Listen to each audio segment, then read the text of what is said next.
Look at all the people stuck over there too.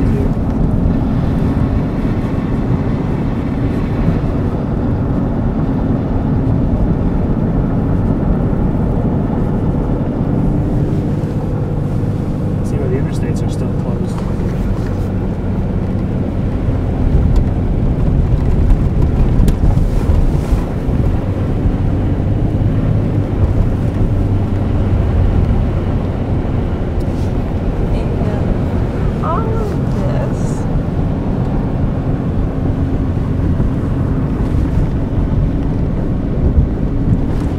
Sleeping baby.